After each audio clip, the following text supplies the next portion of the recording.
2025 Chevrolet Sail modeli O'zbekiston bozorida byudjet segmentidagi eng qiziqarli tanlovlardan biri sifatida katta e'tiborni tortmoqda.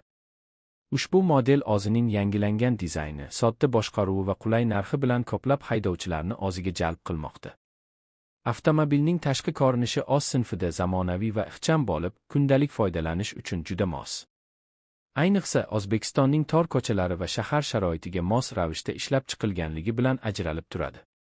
Chevrolet Sail 2025. Ushbu modelda ishlatilgan dvigatel iqtisodiy sarf ko'rsatkichiga ega bo'lib, yonilg'i tejamkorligi Chevrolet Sailning eng katta ustunliklaridan biridir.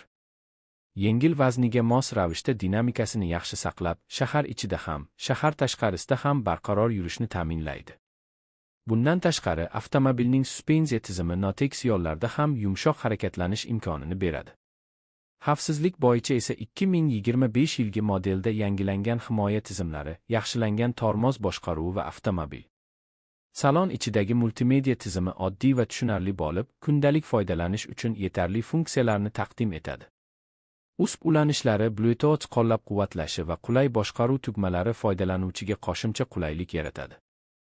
Konditsioner tizimi ham samarali ishlashi bilan haydovchi va yo'lovchilar uchun qulay muhit yaratadi. Chevrolet Sail 2025 asosiy maqsad sifatida soddalik, tejamkorlik va ishonchlilikni afzal ko'radi.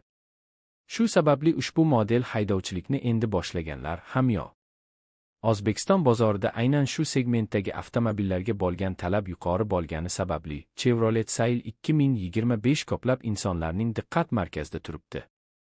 Avtomobilning texnik xizmat ko'rsatish xarajatlari past bo'lgani, ehtiyot qismlarining oson topilishi va GM Uzbekistan tomonidan sifatli yigilishi uni yanada ishonchli tanlov qiladi. Ushbu avtomobil kundalik hayot uchun mo'ljallangan bo'lsa-da, uzoq safarlarda ham yetarlicha qulaylik taqdim etadi.